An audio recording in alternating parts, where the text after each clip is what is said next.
So you've interviewed Jalen Rose, Tony Allen. You've covered the March Madness here in Memphis. You've done so many stories here in Memphis. What has been your favorite one?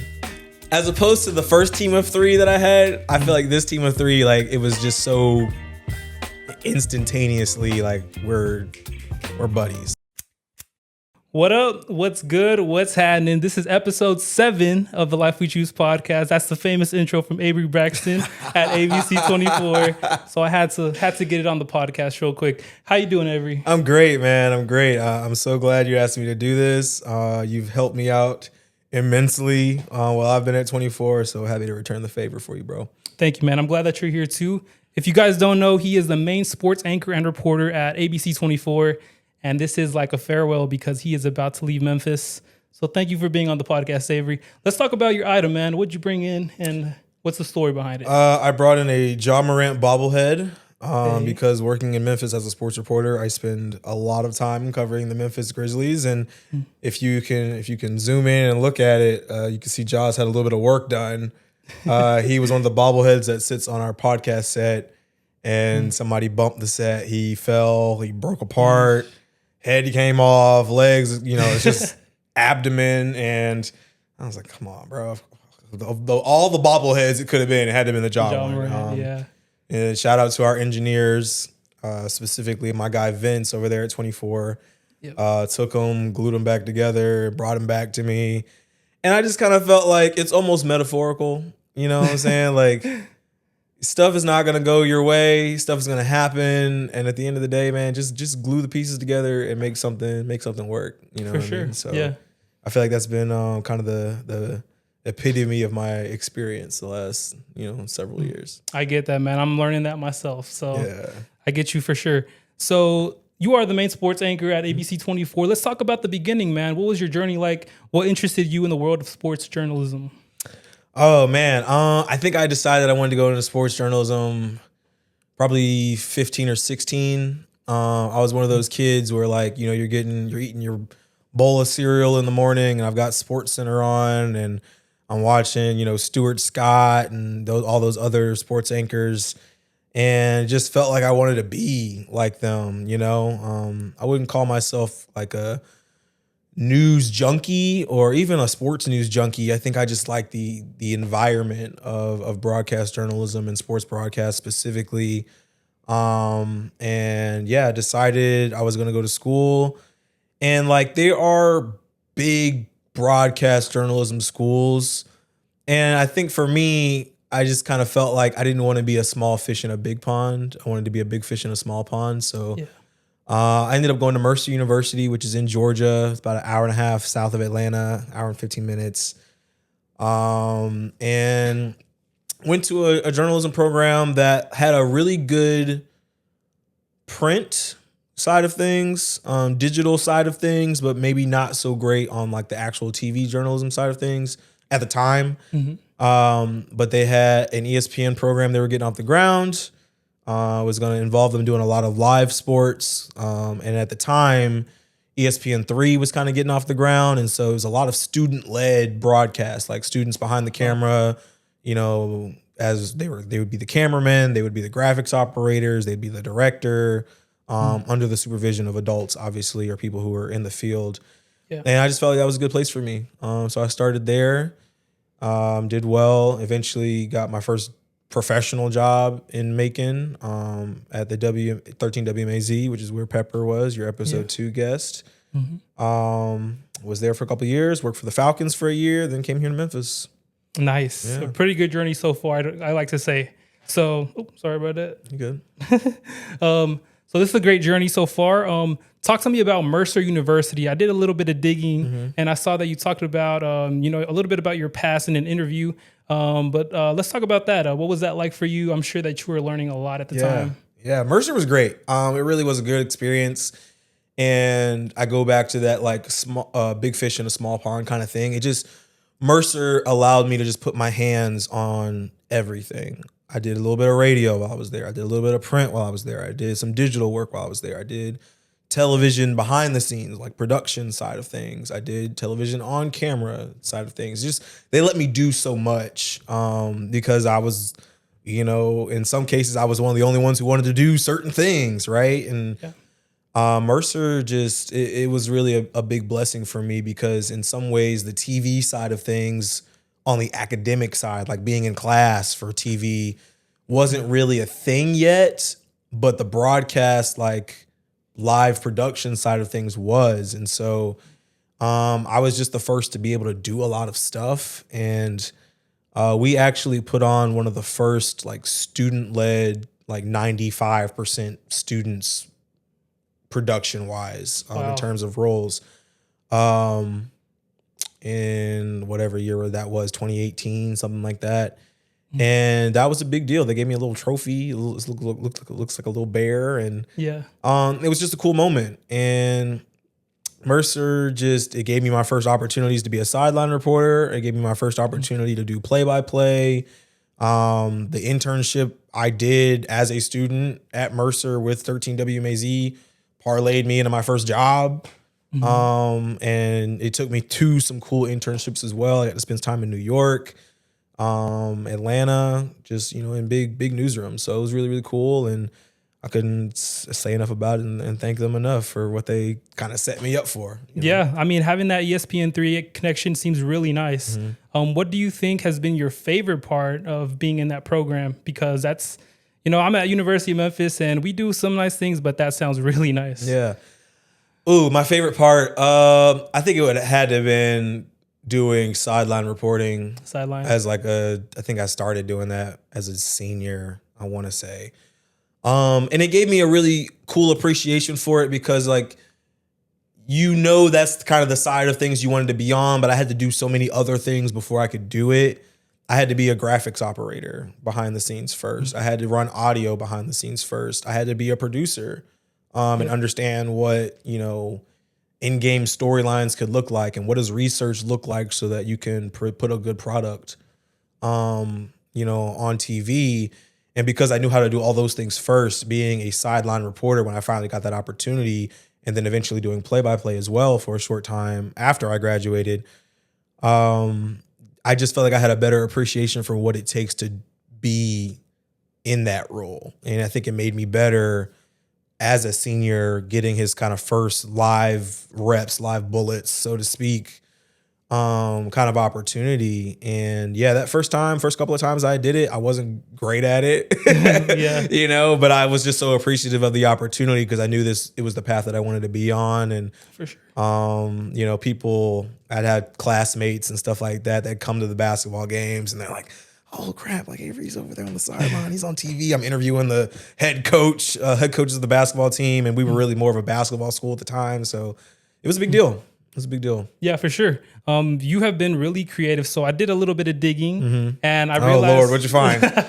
I realized that a lot of your stand-ups are very, very creative, man. How did you get that creativity? Because as a sports reporter, I feel like that's something that it takes time to learn, but you kind of did that pretty early on. Mentors, honestly, people who just kind of took interest in me. And I think having opportunity to intern and work alongside working journalists was really important. Macon is its own TV market. It's market 118, 119, 120, something like that. And just having a chance to be around people who are already in the field and they can tell you, hey, if you want to get a job out of school, like you should be doing this, you should be doing that. And doing stand-ups creatively, it is like an art, not a science, you know what I'm saying? But I just gave this advice to another young journalist.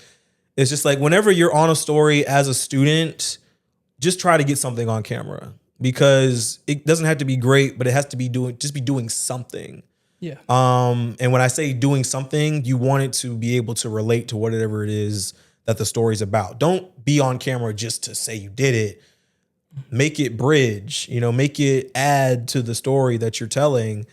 And yeah, that was something that just got kind of imparted on me kind of early from people who were in the field. And I just kind of try to take it and run with it. Yeah. You know what I'm saying? And not all of them are great. Not all of them were good, but it just kind of gave me confidence to be on camera. sometimes it's goofy, and Yeah. people like that. It adds to the brand, so to say, the personality of the reporter, and it adds to your story. So For sure. being creative and doing the active stand-ups just always adds to whatever it is that you're doing. Absolutely. The one I was talking about was the one where you had like yourself in like 3 Averys came into the shot. So I was like, oh, dang. Okay. Yeah. So that was a good one, man. Let's talk about Georgia, man, making Georgia. So what was that like? What were your first months like there? And, what was the journey like there? So a lot of folks don't know this, but when I first started at 13 WMAZ in Macon, I was a news reporter. So I did news for a year. And I think at the time I was kind of wavering between, do I want to do news? Do I want to do sports? I think doing news was kind of like, all right, I just got to get my foot in the door. And as I was interning my senior year, I think it was my last semester of my senior year. It might have been the semester before. But I walked into my boss's office, my news director's office, and I was like, hey, I want a job at the end of this. I know you guys are always hiring reporters. Like, what do I need to do to get hired? Yeah. And she said, okay, well, you need to, try and do this, try and do that. And she challenged me with we've never had anything on air that an intern has done. So she's like, I want you to try and get something on air.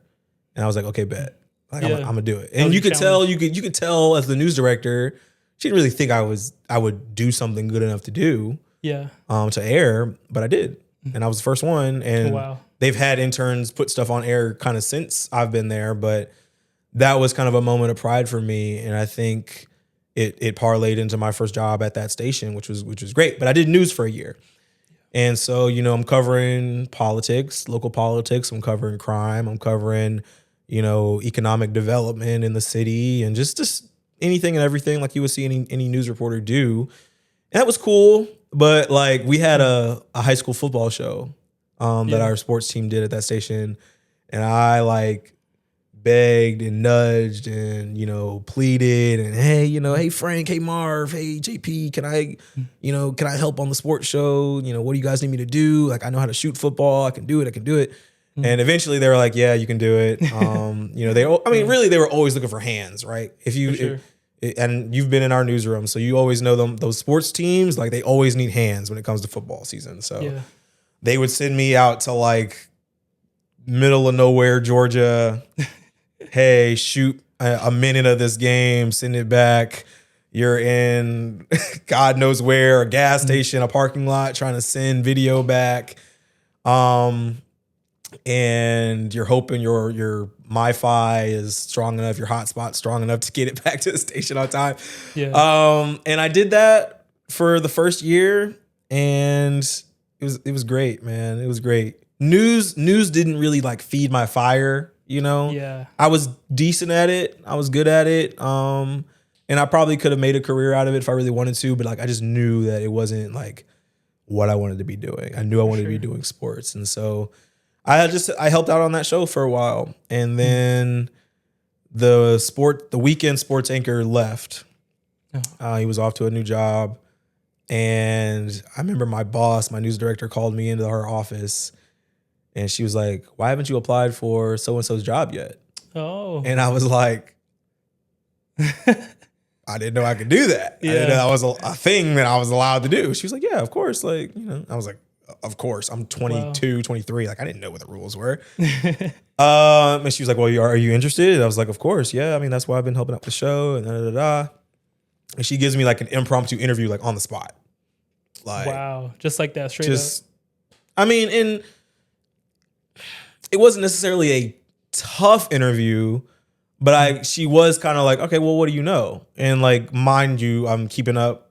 Mercer, my alma mater, is in Macon. So like, I understand the dynamics of those sports teams. I understand the dynamics of the high school scene, high school sports scene, because I'm helping out, right? So I was just able to give her, what she was looking for, I guess. And I got hired as the weekend sports anchor. So I did 2 years as the weekend sports anchor there. My experience was a little atypical because the pandemic hit, that was tough.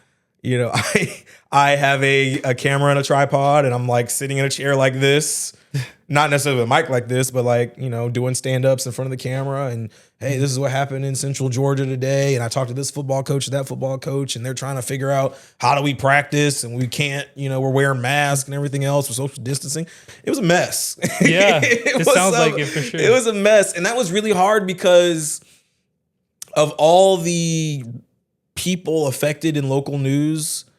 When the pandemic hit, sports was probably the most affected. Yeah. Because there's no games for a while. There's no practice for a while.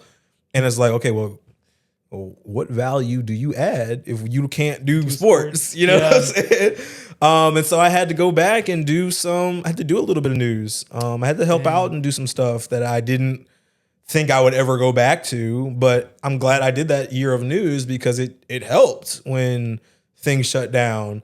And eventually sports came back in limited capacities. You're talking about the stand-up I did.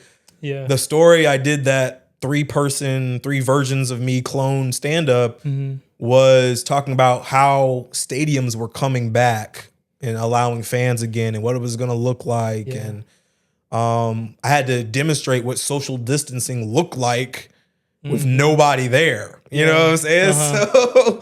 So that was interesting. Pandemic was an interesting time because I don't think I've done anything as quote unquote creative as that since that happened. Time, yeah. And I probably would have never done it had the pandemic not been a thing. Wow. So yeah, it's crazy that you still remember like exactly what that story was about. Yeah. I was at Houston County Stadium in football. I think I did it again with the Macon Bacon, which was like a summer baseball league.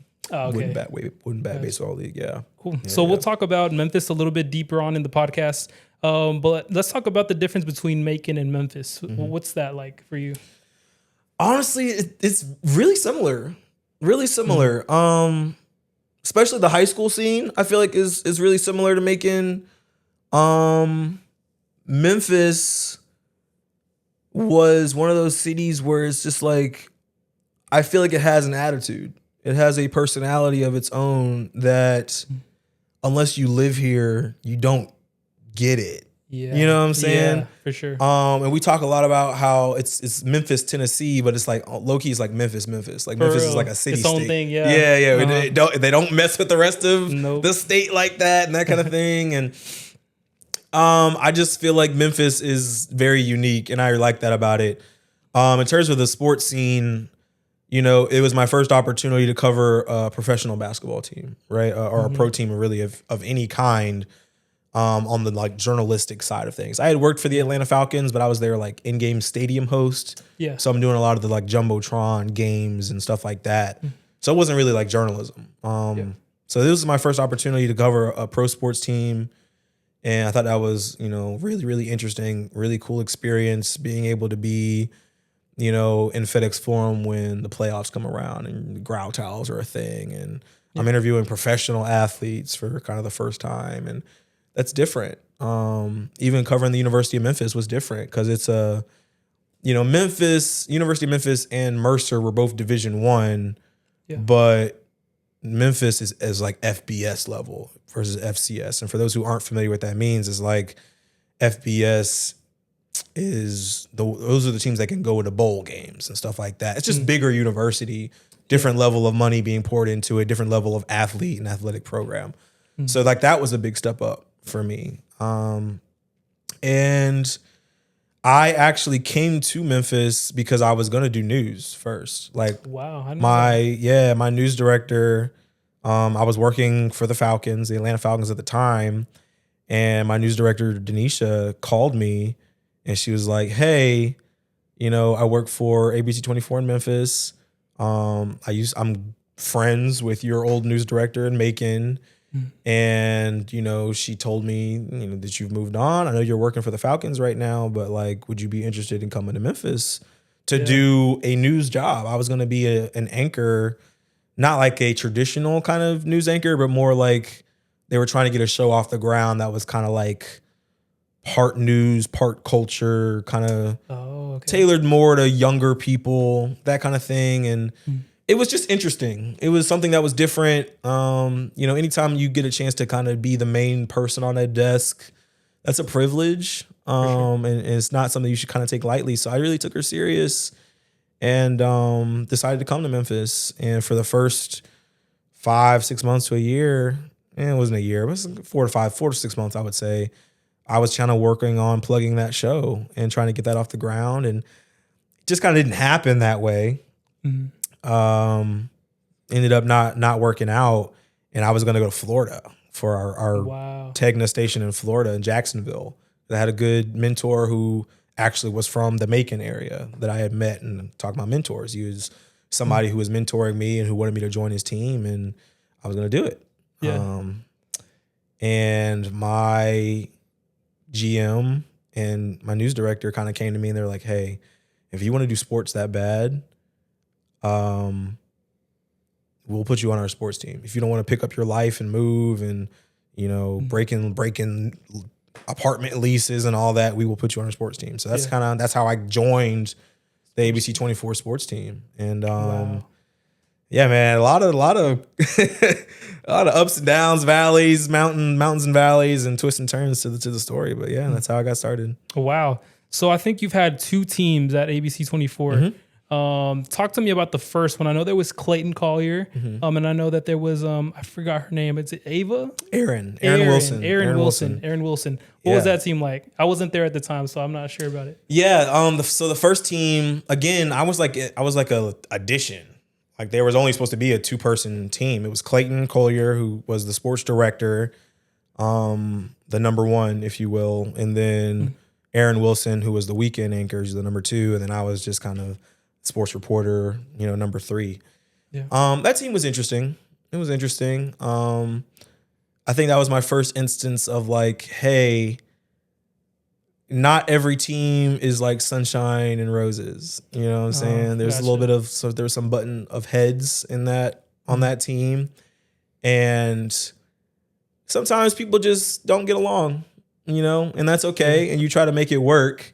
And so I think I was entering an environment where, I'm just happy to be doing sports again, right? And then I get into the team like, oh, there's a little bit of tension here. So, eventually Erin decided to go to another market. She ended up in San Francisco. It was kind of time for her to do her thing and spread her wings. And so that lasted, as a 3-person team, that lasted, I don't want to say more than half a year, maybe. Okay. It was that long. But then it was me and Clayton. And me and him were like 2 peas in a pod. Yeah.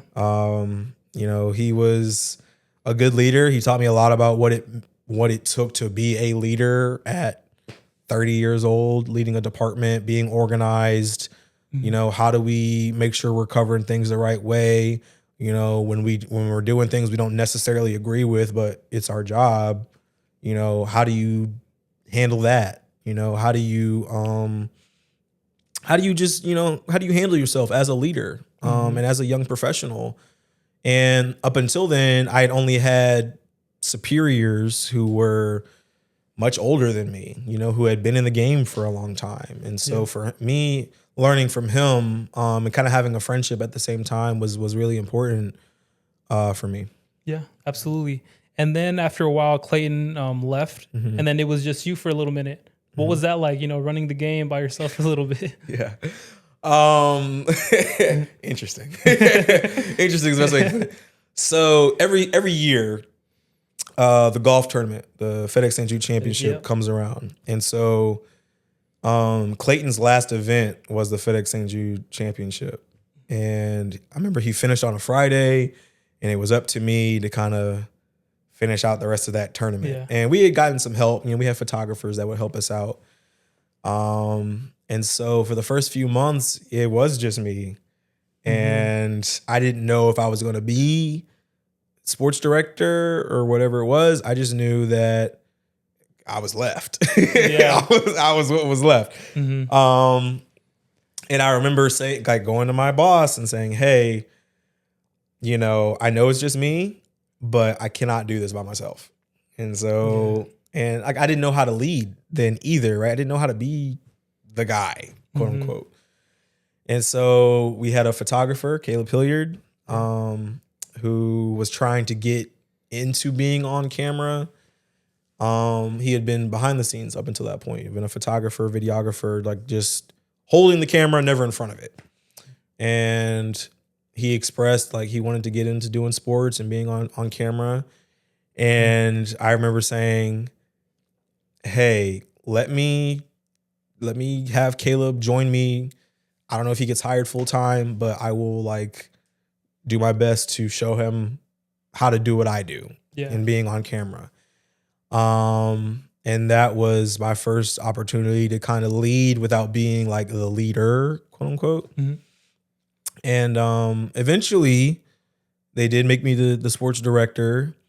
And as I was kind of mentoring Caleb on how to do it, mind you, me and Caleb are the same age.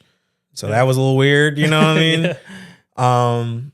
But they allowed me to keep him on my team. And I would say from the moment Caleb started to the moment where he kind of finished out, he made leaps and bounds, got better. For sure. Yes. And it was so cool to kind of watch him do his thing and watch him gain confidence on camera and watch him understand, you know, how you should stand and how are you not so robotic and how do you avoid cliches and just all those kind of like nuances that you don't really get until you start doing it and you get reps doing it. So he was the first member of my team. And then we had to hire the agreement that I had when I became sports director was like, hey, I want to keep Caleb on my team if it's possible, but I want to hire like a true number 2, like somebody who had been doing it for a couple of years, had been in a smaller market like I had, just more polished, you know? And that wasn't a knock to Caleb. It was just like, hey, this is what I feel like I need to make this team or make our team successful. For sure. And so we had a hiring process. We hired Rachel Phillips, who was Australian. That was a whole thing. She needed a visa. We had to wait for her. And I just knew, like, I saw her tape. I met her, you know, over the phone and Zoom and that kind of thing. And I was like, nah, she's the one. Like, she was so good. I was like, she's the one. She's going to make us better. Da, da, da. So, like, we hired her in, I think, December. And then she didn't start until, like, March. Like, that's how long we had to wait. But I was like, she's the one. She's the one. And so, that was how my team became a team. For sure. I was really proud of Caleb when he finally got that job. I have to say that. So that's good. Shout out to my dog, Caleb Hilliard, man. He's teaching at Arlington now. That's my guy. For sure. Let's talk about that team, man. I love the chemistry in that team. That team was amazing to me. Let's talk about that Avery, Caleb, and Rachel team. So as opposed to the first team of 3 that I had, I feel like this team of 3, like, it was just so instantaneously, like, we're buddies. You know what I'm saying? Sure. It felt like a buddy cop film. You know what I mean? That kind of thing. Where, like, Caleb and Rachel, if you've ever watched Rugrats, I used to call them Phil and Lil, who are the twins on Rugrats. And because I call them that because they were just always bickering. But it was like sibling bickering, you know, like they're like brother and sister, like they're just, you know, stop touching me, that kind of thing. It's just kind of how their dynamic was. And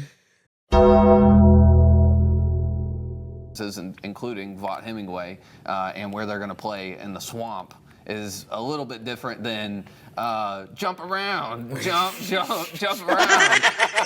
Talk about you, Wisconsin. Talk about you, Wisconsin. Yeah, that's pretty hype. Oh, you in the overalls too? Yeah, it's not as hostile environment. Listen, man, the Big Ten does own. It was never anything nasty or anything like that. It was just kind of funny the way they would interact with each other because they would joke with each other until the point where it's like, all right, let's cool out.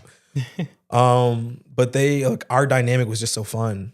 And it made coming to work fun because I'll be honest with you, like there was a lot of stuff that went on behind the scenes in terms of, you know, the decision makers above us making decisions that trickled down to us that we would have to do that we didn't agree with, you know? So we were frustrated a lot. And what made it doable and bearable was like, as a team, we were just like, hey, like it's the 3 of us against everybody else. And by everybody else, I mean, that didn't necessarily mean our newsroom, but like, you know, it was 3 of us against everybody at the other couple of stations in the market. It was the 3 of us against the powers at me on high who would tell us to do stuff. And it's just like, hey, we got to make it work. Yeah. And so I just had an immense trust in them. And like, that is such an underrated part of being, I think, in a newsroom generally, but especially in sports, because, you know, you might have a newsroom of, let's call it 25 people. Only 3 of them are doing what I do, right? In our case, me, Rachel, and Caleb. And then we have people in production who would help us out and that kind of thing. But we were kind of like a team within a team. Yeah. And so I just had an immense trust in them. I knew they were going to be able to handle things and be able to get the job done. And at the same time, like, they challenged me in ways that I hadn't been challenged before because I'd never been a leader. You know what I'm saying? So it was my first opportunity to be managerial. And I realized, like, and bless Clayton Collier's heart, because I just know that I was just boohooing and complaining, like, why are we doing it this way? Why do we have to do this? Da, da, da, da. And Clayton would be like, Avery, like, pick your battles. Like, know what hill you're gonna die on. Yeah. That was one of the biggest things he like taught me. Just like, know what hill you're gonna die on, know what's worth, you know, butting heads with your management about and all that kind of thing.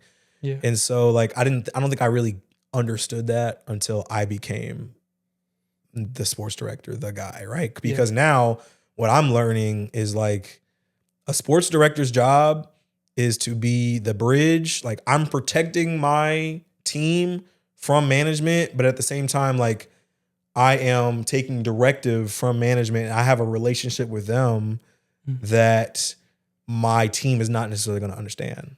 Yeah. You know what I'm saying? So now I'm the one who's kind of having to filter what I'm being told up here to what's going on down here and making it work. And so it was just different. It was so different from just when you're a reporter, you're just worried about you. You know what I'm saying? You're just worried about, all right, what do I got to do? Do I have a story today? Do I have, you know, what's my assignment going to be? Versus being the sports director, you're like, okay, what is my assignment for the day? What is their assignment for the day? What are we planning for in the future? Are we putting specials together? Are we, you know, preparing for the playoffs? Preparing for the golf tournament coming to town? Like, there's just so many more things you had to think of, and you have much more of a relationship with a management. And it was very different.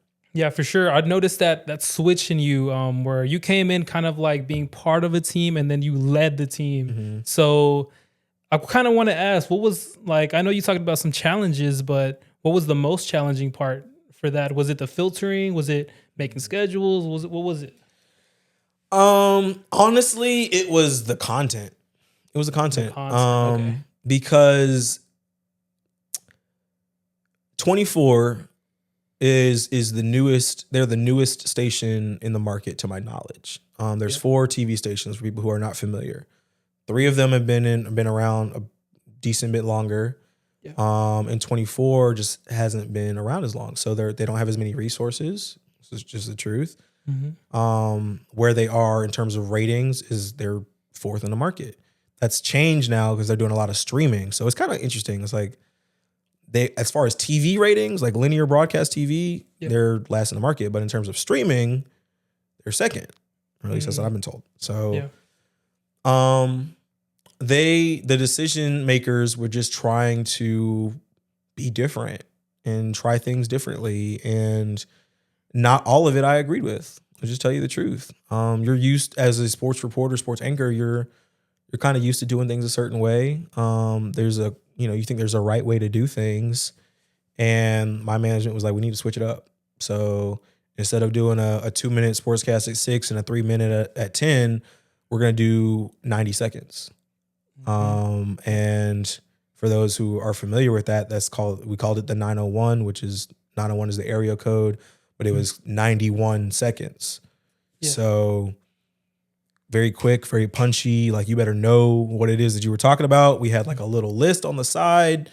And I felt like that worked for social media. I felt like it worked for the internet. And I think it was a good product for that. I didn't think it was great for TV. And at the time, we were still kind of TV heavy.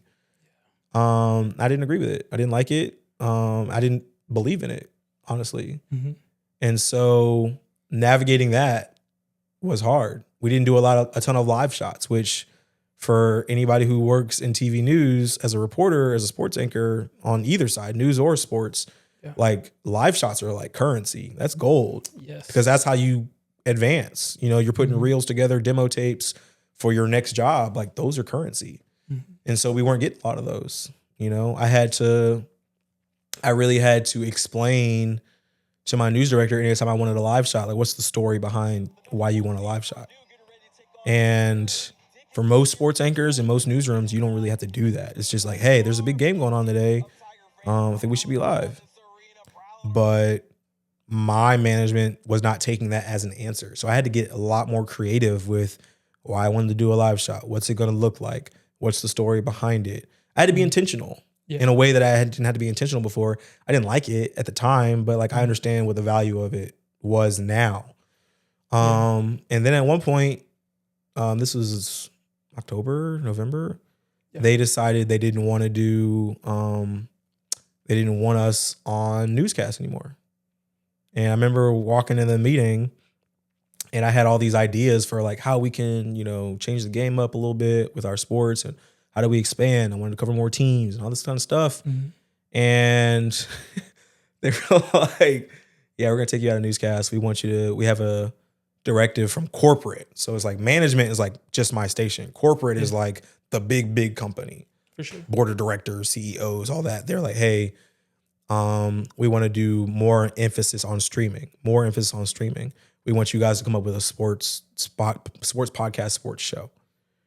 And they were like, in order to do it, we're going to take you off of newscasts because we want you guys to focus on just getting it off the ground, doing it. Yeah. And I remember being so heartbroken and frustrated because it was like, I'm a TV sports anchor. Yeah. I'm a TV sports anchor. What is this? Like, don't get me wrong. Like I've grew up with the internet, so I understand the internet's a big deal. But like, in my head, I'm a TV sports anchor. For sure. And now I'm not on TV. Like, what is that about? And so that was one of those moments where I had to take what I'm hearing from management and filter it down to my team. Yeah. And I'll be honest, Sergio, it didn't go over well. It just because I felt like I couldn't even make it sound good. You know what I mean? Yeah. What do you mean we got to create a podcast? You know what I'm saying? Because that's not what we got into it for, at least for me and Rachel. Caleb was kind of different. I think he embraced it a little bit more than me and Rachel did. But yeah, we were frustrated. It was one of those things where it's just like, I got to do it because that's what I'm being told to do. But like, I didn't believe in it. Yes. I understand your frustration. Yeah. So, but we spent like a month. They gave us 30 days. If it was 30 days, they're like, hey, we need you to get this off the ground by this date. And so we spent weeks figuring out what the concept was going to be. What are we turning regularly? You know, what does the set look like? And I mean, we got it off the ground and we were proud of it. It was different. It was something nobody else in Memphis was doing in terms of like TV stations. Yeah. And it was cool.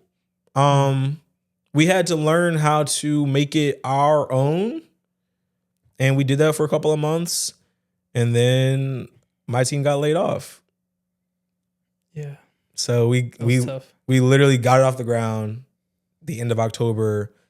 And then we found out in December that Caleb and Rachel were getting laid off with a bunch of other people. So difficult.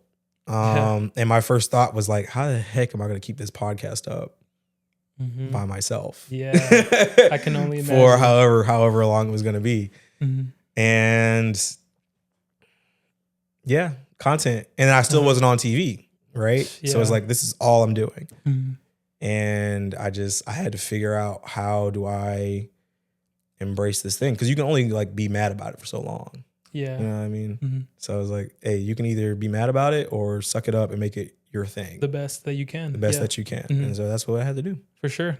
And I have to say that behind the scenes, when it was first starting out to like when it was kind of flourishing and everybody was like clicking with the podcast, I have to say that process was really satisfying to see how you guys transitioned, because I feel like nobody else was doing it like that. Yeah. So props to you guys.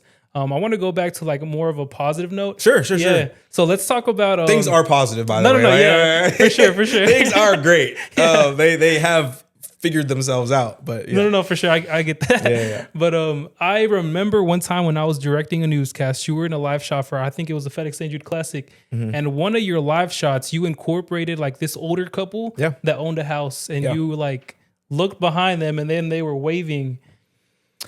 Tell me about how your game has changed from when you started out to like where you're at now.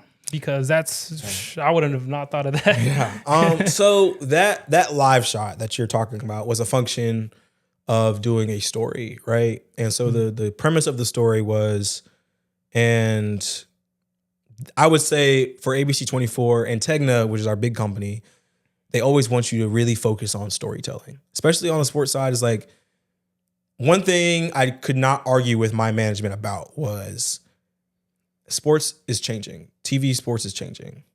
And what it means to be a sports reporter and a sports anchor is changing. So, we all have cell phones, right? I can find out the score. I can see the highlights whenever I want these days. So like they really emphasize storytelling. Yeah. And part of the FedEx St. Jude Championship was understanding that like not everybody who watches the 6 p.m. news cares about the golf and the actual golf that's happening and who's leading. Like that's a very specific subset of people. You know what I'm saying? Yeah. And they're probably not looking at our newscast to find out any of that. So it was about finding stories. So I did several stories that week. But that one you're talking about is this older couple who had a house right off the first tee, the first hole of the FedEx St. Jude Championship at TPC Southwind, which is the golf course. And I remember meeting them. Shout out to the golf course themselves because they put me on. I was like, hey, I'm looking for some stories. Does anybody who live around the course have a cool story? And they put me on this older couple. Shout out to the Wells couple, Miss Nancy and Dave and Nancy. There we go, Dave and Nancy. They just allowed me into their home, and they have a golf museum. Wow, yeah. In their house. I remember that. And when I say museum, I mean they have magazines and golf balls and golf clubs and memorabilia over the course of like, I think they'd been in that house 25 years, but the golf history in that room that they had went back like 100 years. Yeah. And so it was so cool to listen to them tell me why golf in Memphis was important to them. B, just them showing me stuff that nobody else had. I mean, they had books signed by Arnold Palmer. They had golf balls signed by all these different, golfers throughout the years. Wow. I think they had Mr. Dave had golfed with Julius Erving, who's a basketball player. Like it was just crazy to hear the stories from that couple. And so me doing that live shot was saying, hey, again, how can I demonstrate something? How can I show something that is different than me just standing there with a microphone in my hand talking, And I knew I could show how special the golf tournament was to them by just, hey, I'm on the first tee. This is where Scotty Scheffler and Rory McIlroy and whoever else this is their first hole of the day. But if you walk this direction, this couple, this family can literally watch it from their backyard, from their balcony. Yeah. That was the gist of the story.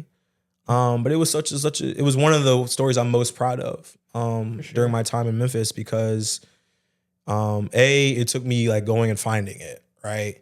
B, the story got put together so well. And shout out to my photographer, Sheila Whaley, because she was awesome. Yeah. And she's so creative.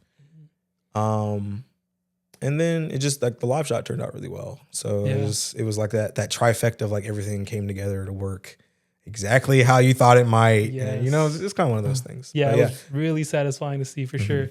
So you've interviewed Jalen Rose, Tony Allen. You've covered the March Madness here in Memphis. You've done so many stories here in Memphis. What has been your favorite one? Oh, man.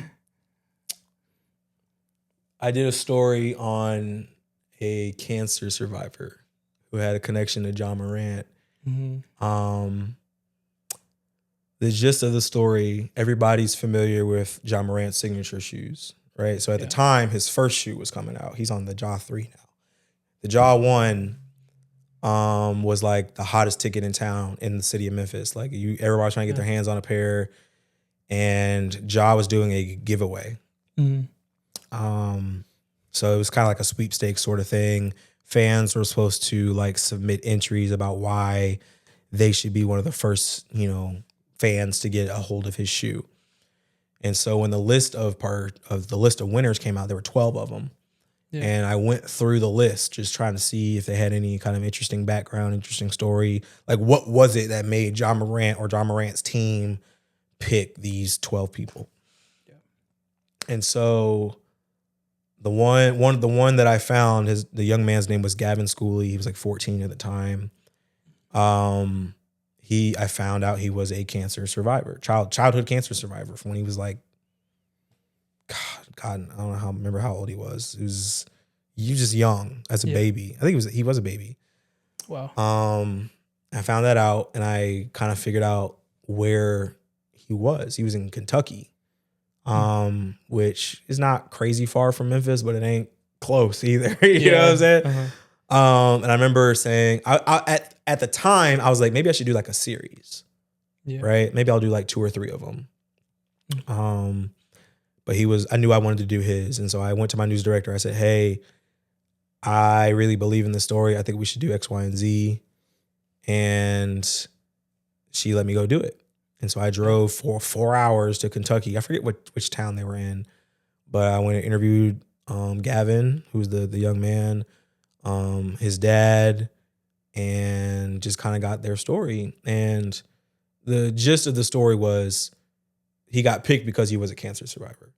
But as I'm doing the story and I'm realizing he has all this super, super cool memorabilia.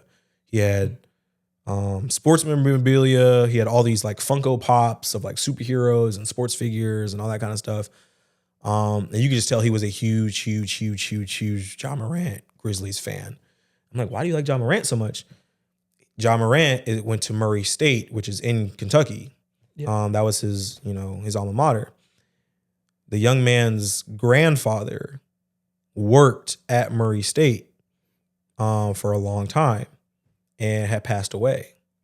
And the young man had met Ja Morant for the first time through his grandfather. And so his connection to Ja was like, I'm not just a big fan because he's Ja and he went to Murray State. I'm a big fan because Ja reminds me of my grandfather who passed away. And so I went into the story thinking it was going to be one thing, and it just ended up being a completely different thing. Mm-hmm. And it genuinely was one of the stories I was the most proud of because I could tell that story meant something to that family a million times more than just like, I'm a fan of a guy who can put the ball in the hoop. You know what I mean? Yeah, for sure. And so when you come across those stories, it's so much more gratifying. Mm-hmm. Yeah. Well, that's a really beautiful story for sure. And I'd like to ask you one thing for the people that want to get into sports journalism. Mm-hmm. What's some advice that you would give someone who wants to get in the field? Just try everything. Try everything. I felt like for me, I knew I wanted to get into TV broadcasting, right? But I also, when I was in school, I meandered off into news. I meandered off into doing a little bit of radio, doing a little bit of print journalism, doing some digital stuff, because you don't know what you don't like until you do it. You know what I'm saying? So learn what it is that you do and don't like. I didn't say no to anything. You know what I mean? I said yes to everything. Part of that was like, you just want opportunity, right? Yeah. But me doing everything led to me getting experience that I wouldn't have gotten elsewhere or otherwise. So just try everything. If you want to be in TV journalism specifically, and you're a student or a young person, just whenever you're out in the world working on a story, whether it's an assignment or not, put something on tape. Because the number one thing that I feel like I run into with juniors and seniors and, I'm about to graduate and I want a job in TV news is like, okay, well, what's your reel look like? And it's like, I don't really have one. Mm-hmm. And like, well, you want to go work for Laura Lynch Jones, who was my first boss, like you better have a tape. Yeah, for sure. You know what I'm saying? So just get stuff on tape. And it may not be the best, but you can't make it better until you do it. For sure. You know what I'm saying? So just try to get active stand-ups, on tape. If you're a print journalist, just write. Just go to stuff and write, even if you're not getting paid. Let me preface this. I'm not going to encourage anybody to work for free. Put it that way. Yeah. But if you do not have a job necessarily, but you can get credentials or you can just show up someplace, write about it. Yeah. So somebody who has more experience can critique you and can give you good, constructive criticism and feedback, because that's how you get better. For sure. So just try, and then don't be afraid to ask for help. Yeah. I have mentors in the game, people who've been in journalism just a few years more than me, 4 or 5 years more than me. I have people who've been in the game 20 years longer than me, who watch my stuff and they say, hey, you can do this better, you can do that better, this sucked. Sometimes sometimes you need people to tell you suck. And that's okay. If they're doing it with love, what I'm saying, with the intention of making you better. And I needed that. Because there were times where I didn't think I was good enough, and they were like, yes, you are. Like, you deserve to be in the room. And there were times where, I didn't think, I thought I was a little better than I was. And they had to say, like, hey, you need some refinement. You can do this better. You can do that better. Yeah. Those are important. So just ask for help and don't be afraid to do that. For sure.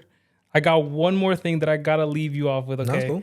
So I have to read this out for you. Okay, so you were the camera operator, producer, and eventually you were the talent in front of camera at Mercer and ESPN3. Mm-hmm. And 6 years ago in an interview, you said, I'm living something that I dreamed about when I was 11, 12, 13, and now I get to do it full time.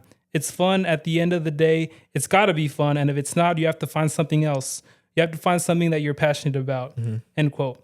And that passion you've had for sports earned you a move back to your home in Atlanta, Georgia. Is there any message that you want to leave Memphians here who have been watching you? First of all, me going back to Atlanta, I got a job as a sports anchor for a TV station in Atlanta, which was my goal when I graduated at, 22. Like, I knew I wanted to come back to Atlanta and do sports and be a sports anchor there. So in a lot of ways, that was a big goal for me. And for people who are from Memphis, and really for any town, like being able to go back to your hometown and do the thing that you love is something that just you can't match. And so people who have been watching me here in Memphis are like, why is he leaving? Like that's why. Genuinely, like it's just my time to go back and do that. But I love Memphis. I love Memphis. People who are like who crap on Memphis, you don't get it. Yeah. If you crap on Memphis, it's because you don't get it, whether you lived here or not. If you crap on Memphis, you don't get it. Yeah. I enjoyed so many of my experiences here. I enjoyed so many of the lessons that I learned here, so many of the people that I met here that I just would love, that I love to death. And I learned how to be a man here. I did. I got here at, how old was I? 24, 25. Yeah. I'm leaving at 29. And I feel like I became a man here. I figured out my relationship with Christ here. Yeah. I met people who I will hold on to dearly in this city. So I love Memphis, man. Me going home to Atlanta is like, I got to go complete this goal that I set for myself almost a decade ago. But leaving is hard for me because I love the people that I've met here and the experiences that I've had. I love covering the Grizzlies. I mean, I've covered them professionally up until this point. But now I can kind of like, they can be like my secondary team. You know what I'm saying? I'm a Hawks fan. So like, but I will always root for the Grizzlies because I understand what they mean to this city. The city. Yeah. Yes, for sure. Well, thank you so much, Avery. Thank you so much for being on the podcast and taking the time to be here. I know that you're wrapping up a lot from your time in Memphis. So thank you so much for that. Thank you guys for watching. Hope you guys love the episode. Like, subscribe, comment, and I'll see you guys on the next one. Yeah.